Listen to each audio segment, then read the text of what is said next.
మీనరాశి 2025వ సంవత్సరం మీకు మిశ్రమంగా ఉండవచ్చు. రాహువు యొక్క ప్రభావం మే తర్వాత మే మొదటి ఇంటిని విడిచిపెడుతుంది. ఇది మీకు తక్కువ ఒత్తిడిని ఇంకా మరింత తేలికగా ఉండడానికి సహాయపడుతుంది. మార్చి నుండి శని మీ మొదటి ఇంట్లోకి ప్రవేశిస్తాడు.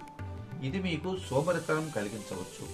మీరు మీ పనిని, సంబంధిత వ్యాపారాన్ని కొంత అజాగ్రత్తతో నిర్వహించవచ్చు. మీరు శ్రద్ధగా పనిచేస్తే మరియు నిర్లక్ష్యంగా ఉండకుండా ఉంటే మీరు కూడా మంచి ఫలితాలను పొందవచ్చు.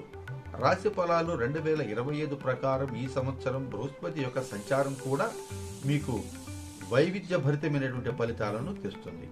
మే మధ్యలో బృహస్పతి లాభగృహంలో చూడటం ద్వారా మంచి లాభాలను పొందాలని కోరుకుంటారు. మే మధ్యకాలం తర్వాత మీ నిజాయితీ ఫలించే అవకాశం ఉంటుంది. ఇంటికి దూరంగా ఉండే విద్యార్థులు విజయం సాధిస్తారు.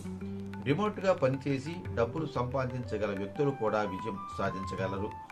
వారి యొక్క జన్మస్థలం సమీపంలోని ప్రాంతాలలో మిగిలిన ఉద్యోగులు తమ ఉద్యోగాల పట్ల కొంచెం అసంతృప్తిగా ఉంటారు. మీనరాశి వారికి ఈ సంవత్సరం యొక్క పరిహారం చూసుకున్నట్లయితే స్వచ్ఛంగా సద్గుణంగా ఉంటూ కోతులకు బెల్లం, శనగలు తినిపిస్తే మీకు ఎక్కువగా శుభం కలిగేదానికి అవకాశం కలుగుతుంది. స్వచ్ఛంగా సద్గుణంగా అంటే కుట్రపూరితమైనటువంటి ఆలోచనలు లేకుండా మంచి ఆలోచనతో ఉంటూ 10 మందికి సహాయం చేసే ఆలోచన మనసులో ఉంచుకుని కోతులకు బెల్లం, శనగలు తినిపిస్తే మీకు అన్ని విధాలుగా శుభంగా ఉంటుంది.